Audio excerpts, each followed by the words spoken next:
এলাকাবাসী মন দিয়ে শোনেন, আল্লাহ বলেন ইয়াসমাউ আয়াতিল্লাহ, আল্লাহর কোরআনের আয়াত শুনে, তুতলা আলাইহি, যেই কোরআন তাদের সামনে তেলাওয়াত করা হয়, সুম্মা ইউসিরু মুস্তাকবিরা, এরপরে অহংকারের উপর অটল থাকে, কাআল্লাম ইয়াসমাহা, কোরআন তেলাওয়াত শুইনাও ভাব করে এমন যেন শুনে না। আসেনি এমন মানুষ, কোরআন তেলাওয়াত শুনে, শোনার পর এমন ভান করে কাআল্লাম ইয়াসমাহা, যেন সে এটা শুনে না। আল্লাহ বলে ফাবাশশিরহু বিআযাবিন আলীম, তাকে যন্ত্রণাদায়ক আযাবের সুসংবাদ দিয়ে দাও। বলে নাউযুবিল্লাহ। আল্লাহ বলেন প্রত্যেক অধিক মিথ্যাবাদী গুনাহগারের জন্য দুর্ভোগ, যেই ব্যক্তি কোরআন শুনে, যেই কোরআন তার সামনে তেলাওয়াত করা হয়, এরপর অহংকার প্রদর্শন করে সে এমন ভাব করে যে কোরআন সে শোনেই না, আল্লাহ বলে তার জন্য দুর্ভোগ। আল্লাহ আমাদের সকলকে অহংকার মুক্ত জীবন যাপন যেন করতে পারে, আল্লাহ তৌফিক দান করুন। عن أبي هريرة رضي الله تعالى عنه قال قال رسول الله صلى الله عليه وسلم قال الله عز وجل الكبرياء ردائي والعظمة إزاري। আল্লাহ পাক রব্বুল আলামিন বলেন অহংকার হলো আমার চাদর, বরত্ব হলো আমার লুঙ্গি। অহংকার হলো আমার চাদর, বরত্ব হলো আমার লুঙ্গি। আল্লাহ বলেন এই বরত্ব আর অহংকার, আমার চাদর আর লুঙ্গি নিয়ে যদি কেউ ঝগড়া করে আমার সাথে, ফাযাফতুহু ফিন্নার, আমি আল্লাহ তাকে জাহান্নামে নিক্ষেপ করব। নাউযুবিল্লাহ। অহংকার কার চাদর? আল্লাহ। বরত্ব কার লুঙ্গি? আল্লাহ। আল্লাহ বলেন অহংকার আমার চাদর, বরত্ব আমার লুঙ্গি। এই অহংকার আর বরত্ব, এই চাদর আর লুঙ্গি নিয়ে যে আমার সাথে ঝগড়া করবে, আমি তাকে জাহান্নামে নিক্ষেপ করব। আল্লাহ আমাদের সকলকে অহংকার মুক্ত জীবন যাপন করার তৌফিক দান করুন। অহংকারের আরবি হলো কিবির। কিবিরের আবিধানিক অর্থ আল আজমা, বরত্ব প্রকাশ করা, অহংকার করা। কিবিরের পারিভাষিক অর্থ হাদিস থেকে জানবো। মুসলিম শরীফের 166 নম্বর হাদিস। عن عبد الله بن مسعود رضي الله تعالى عنه قال قال رسول الله صلى الله عليه وسلم। আল্লাহ নবীর সাহাবা আব্দুল্লাহ ইবনে মাসউদ রাদিয়াল্লাহু তাআলা আনহুর বর্ণনা। আল্লাহ নবী বলেন আল কিবিরু বাতরুল হক, অহংকার। কিবির বলা হয় অহংকারের সাথে সত্যকে অস্বীকার করা। ওয়াগামতুন নাস, মানুষকে ঘৃণা করা। কিবিরের আবিধানিক অর্থ অহংকার করা, কিবিরের পারিভাষিক অর্থ অহংকারের সাথে সত্যকে অস্বীকার করা, মানুষকে ঘৃণা করা। একজন মানুষ অহংকারের সাথে সত্যকে অস্বীকার করে, দম্ভের সাথে সত্যকে অস্বীকার করে, সে যদি মুসলমান মুমিনও হয়, কিন্তু সে অহংকারের সাথে আপনার সত্যকে অস্বীকার করে, তো আল্লাহ পাক রব্বুল আলামিন নবীজির মাধ্যমে জানায়া দিলেন, কেউ যদি অহংকারের সাথে সত্যকে অস্বীকার করে তার নাম মুতাকাব্বির, মানে অহংকারী। আর প্রত্যেক দাম্ভিক অহংকারী ব্যক্তিকে আল্লাহ পছন্দ করেন। খুব মন দিয়ে শুনবেন। অহংকারের ব্যাপারে কোরআন থেকে 10টা কথা বলবো। 1 নাম্বার, ইবলিস আল্লাহর সাথে অহংকার করছে। সূরা বাকারার 34 নাম্বার আয়াত, আল্লাহ বলেন ওয়াইয কুল্লা লিল মালাইকাতি ইসজুদু লি আদামা ফাসাজাদু ইল্লা ইবলিস আবা ওয়াস্তাকবারা ওয়া কানা মিনাল কাফিরিন। আল্লাহ বলেন আমি আদমকে বানাইলাম, বানানোর পর ফেরেশতাদেরকে আমি বললাম তোমরা আদমকে সিজদা করো। ইবলিস ছাড়া সবাই সিজদা করেছে, ইবলিস সিজদা করে নাই। আবা, ইবলিস অস্বীকার করলো, ওয়াস্তাকবারা, অহংকার করলো, ওয়া কানা মিনাল কাফিরিন, কাফেরদের অন্তর্ভুক্ত হয়ে গেল। আমি বললাম আদমকে সিজদা করো, সবাই করলো, ইবলিস ছাড়া। সে অস্বীকার করলো, অহংকার করলো। তাহলে এখান থেকে কি বোঝা যায়? ইবলিস আল্লাহর হুকুমটা অহংকারের সাথে প্রত্যাখ্যান করছে। আল্লাহ পাক রব্বুল আলামিন ইবলিস আল্লাহর সাথে অহংকার করার কারণে আল্লাহ তাকে জান্নাত থেকে বের করে দিলেন। আল্লাহ আমাদের সকলকে অহংকার মুক্ত জীবন যাপন করার তৌফিক দান করেন। দ্বিতীয় কথা, সূরা নূহ আয়াত নাম্বার 7। নূহ আলাইহিস সালাতু ওয়াস সালাম ওনার জাতিকে সকাল সন্ধ্যায় দাওয়াত দিয়েছেন। তো নূহ আলাইহিস সালাতু ওয়াস সালাম বলেন, ওয়া ইন্নী কুল্লামা দাআউতুহুম লিতাগফিরা লাহুম জাআলু আসাবিআহুম ফি আযানিহিম ওয়াস্তাগশাউ সিয়াবাহুম। নূহ নবী বলেন, আমি আমার জাতিকে যখনই দাওয়াত দিলাম, জাআলু আসাবিআহুম ফি আযানিহিম, তারা তাদের আঙ্গুলগুলা কানের মধ্যে ঢুকায়, ওয়াস্তাগশাউ সিয়াবাহুম, তারা তাদের শরীরগুলা কাপড়ের মাধ্যমে ঢেকে নেয়, ওয়া আসররু, অবাধ্যতায় তারা অবিচল থাকে, ওয়াস্তাকবারু ইস্তিকবারা, দম্ভ ভরে তারা অহংকার করল। নাউযুবিল্লাহ। এই জামানায় অনেক মানুষকে দাওয়াত দেওয়ার পর এই মানুষগুলাও সত্যকে অহংকারের সাথে অস্বীকার করে আর বলে, তুমি কোনো কাম পাও না, প্রত্যেক সপ্তাহে আসলে কি গাছতে বের হও আর আমাকে ডিস্টার্ব করতে আসো। আছে না এমন মানুষ? ডিস্টার্ব করতে আসো। অহংকারের সাথে দাওয়াত প্রত্যাখ্যান করে। নূহ নবী বলেন, আমি যখনই দাওয়াত দিই তারা তাদের আঙ্গুলগুলো কানে ঢুকায়, শরীরটা কাপড় দিয়ে ঢেকে নেয়, অহংকার করে। আল্লাহ পাক রব্বুল আলামিনের কাছে নূহ নবী দোয়া করলেন, আল্লাহ লা তাদার আলাল আরদি মিনাল কাফিরিনা তাইয়ারা, এদেরকে এতদিন দাওয়াত দিলাম, এদের বেশিরভাগ আবার দাওয়াত গ্রহণ করে নাই, আপনি একটা কাফেরকেও দুনিয়ার মধ্যে ছেড়ে দিবেন না। নূহ নবী দাওয়াত দিলেন, অস্বীকার করলো অহংকারের সাথে। 3 নাম্বার, সূরা ফুসসিলাত আয়াত নাম্বার 15 এবং 16, আল্লাহ বলেন, ফাআম্মা আদুন ফাস্তাকবারু ফিল আরদি বিগাইরিল হক। হুদ আলাইহিস সালাতু ওয়াস সালামের সম্প্রদায়ের নাম হলো আদ জাতি।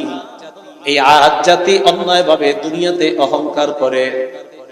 আদ জাতিকে আল্লাহ প্রচন্ড শক্তিশালী বানিয়েছেন, পাহাড় কেটে ঘর বানাইতে পারতো আদ সম্প্রদায়। শক্তির অহংকার আর বরত্ব এক পর্যায়ে এমন পর্যায়ে পৌঁছে যায়, আদ সম্প্রদায় কয়, ক্বালু মান আশাদ্দু মিন্না কুওয়া, আমাদের চাইতে শক্তিশালী আবার কে আছে?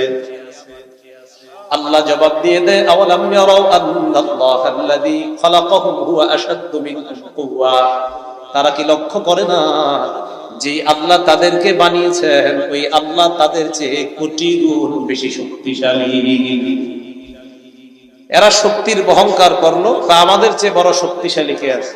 তাহলে প্রথমে ইবলিস সত্যকে অহংকারের সাথে অস্বীকার করলো, নূহ নবীর জাতি দাওয়াতকে অহংকারের সাথে অস্বীকার করলো, আদ জাতি তাদের শক্তির অহংকার করলো।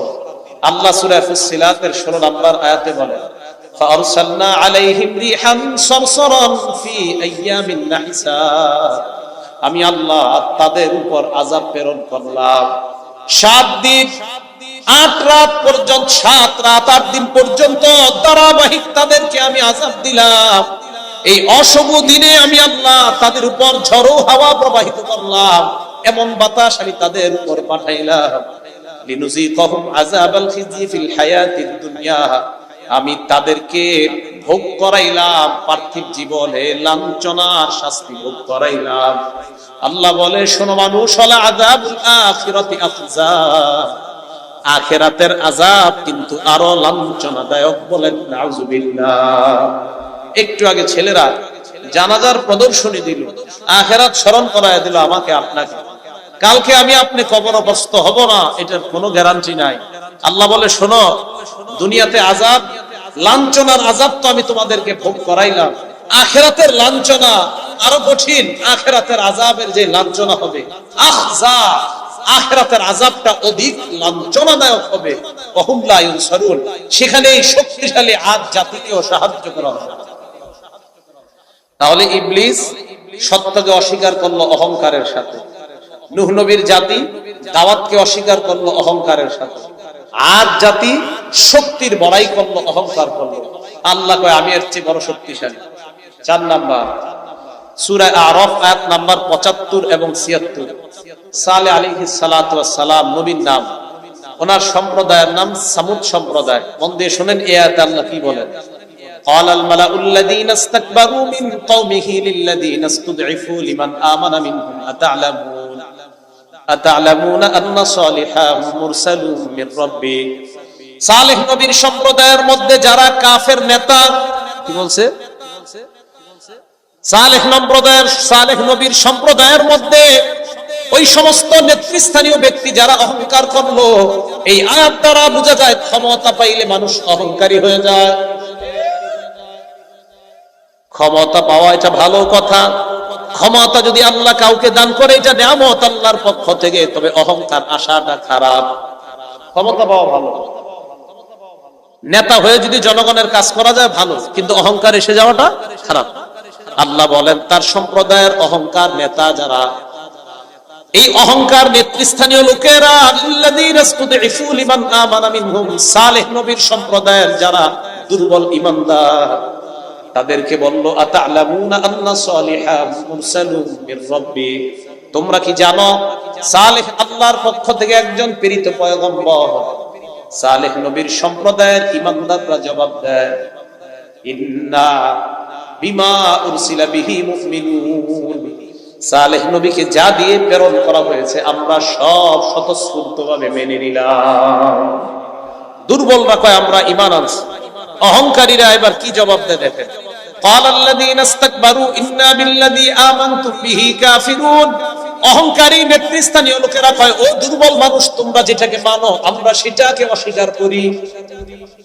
এই আয়াতে বুঝার আছে অনেক কিছু। দুর্বলদেরকে বলে তোমরা যা বিশ্বাস করো আমরা এটা অবিশ্বাস করি।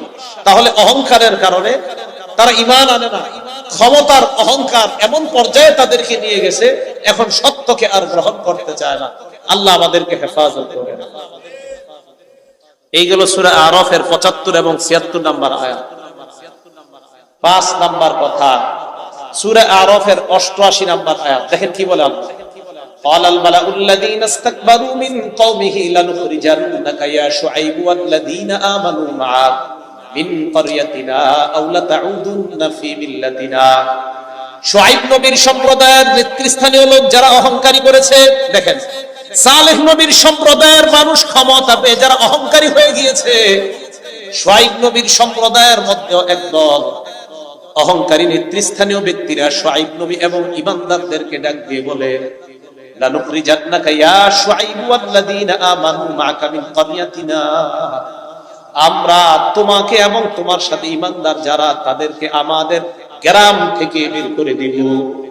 অহংকারীরা নবীরে হুমকি দিতেছে তোমার এই গ্রাম থেকে বের করব, তোমার সাথে যারা ঈমানদার তাদেরকে বের করব। দেখেন কি কয়, আওলা তাউদুন্না ফি মিল্লাতিনা, অথবা তুমি আমাদের ধর্মে ফিরে আসো।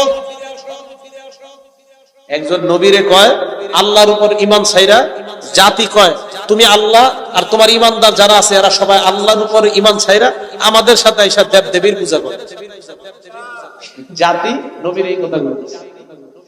এখন আল্লাহ কি বললেন দেখেন, ক্বালাল মালাউ, মালা শব্দের অর্থ নেতৃস্থানীয় অহংকারী যারা শুআইব নবীর সম্প্রদায়ের, তারা নবীকে হুমকি দিল তুমি এবং তোমার সাথে ঈমানদার যারা তাদেরকে আমরা এলাকা থেকে বের করব, অথবা তুমি আমাদের ধর্মে ফিরে আসো। নাউযুবিল্লাহি মিন যালিক।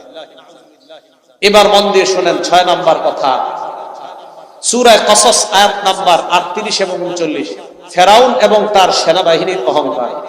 আল্লাহ বলেন وقال الملأ يا وقال فرعون يا ايها الملأ ما علمت لكم من اله غيري। আয়াতের অনুবাদ করার পর সবাই জোরে নাউজুবিল্লাহ বলবেন। আগে অনুবাদটা করি। ফেরাউন তার নেতৃস্থানীয় মন্ত্রী পরিষদ বর্গকে ডাক দিয়ে বলল, হে মন্ত্রী পরিষদ বর্গ।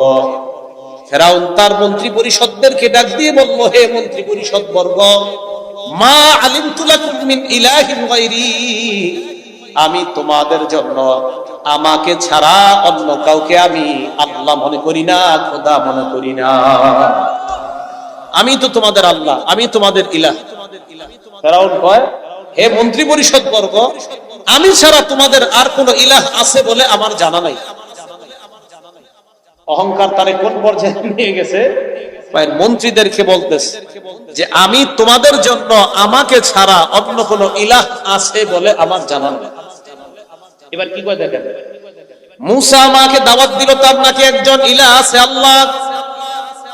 হামানকে ফেরাউন ডাক দিয়ে কয় ফাউকিদ লি ইয়া হামান আলাত তিন, হামান তুমি মাটি পুরাও, ইট বানাও, বানানোর পর ফাজআল লি সরহা, এই ইটের মাধ্যমে তুমি বিশাল বড় একটা প্রাসাদ বানাও। বর্তমান জামানার অনেকে দাবি করে এই যে ব্রিক ফিল আছেন আপনাদের এলাকায়, ইট পুরায়, এটি আধুনিক আবিষ্কার। কোরআনে আল্লাহ তাআলা জানাই দিতেছে নবী 18,000 বছর আগে এই ইট পুরানোর কথা কোরআনে আছে। এই যে ফেরাউন বলতেছে ফাউকিদ লি ইয়া হামান, হামান তুমি আমার জন্য আলাত্তিনি ইট পুরাও, মাটি পুরায়া ইট বানাও, এই ইট দিয়া ফাজআলনি সরহা, তুমি বিশাল বড় প্রাসাদ বানাও, লাআল্লি আত্তালিউ ইলা ইলাহি মুসা, আমি যাতে প্রাসাদের উপর উঠা মুসার ইলাহকে দেখতে পাই। এটা ফেরাউনের বক্তব্য। ভাই কেন? ওয়া ইন্নী লাআযুন্নুহু মিনাল কাযিবিন, আমি মুসাকে একজন মিথ্যাবাদী মনে করি। বলেন নাউযুবিল্লাহ। অহংকার কোন পর্যায়ে নিয়ে গেছে? মুসা আলাইহিস সালাতু ওয়াস সালামকে ফেরাউন এখন মিথ্যাবাদী মনে করে। তাহলে ফেরাউন একজন নেতা, শুধু নেতা না, ফেরাউন ছিল দেশের প্রেসিডেন্ট। এই প্রেসিডেন্ট তার মন্ত্রী পরিষদ বর্গদেরকে ডাক দিয়ে বলতেছে, ও মন্ত্রী পরিষদ বর্গ, আমি ছাড়া তোমাদের আর কোন ইলাহ আছে বলে আমার জানা নেই। এটা সূরা কসসের 38 নম্বর আয়াত। এবার 39 নম্বর আয়াতে আল্লাহ কি বলে দেখেন, ওয়াস্তাকবারা ওয়া জুনুদুহু ফিল আরদি বিগাইরিল হক, ফেরাউন এবং তার সেনাবাহিনী দুনিয়ার মধ্যে অন্যায়ভাবে অহংকার করলো, ওয়াযান্নু আন্নাহুম ইলাইনা লা ইরজাউন, তারা মনে করলো আমার কাছে তাদেরকে ফিরানো হবে না। যারা সামনে আছেন বলেন একদিন আমরা কার কাছে ফিরে যেতে হবে? কার কাছে যেতে হবে?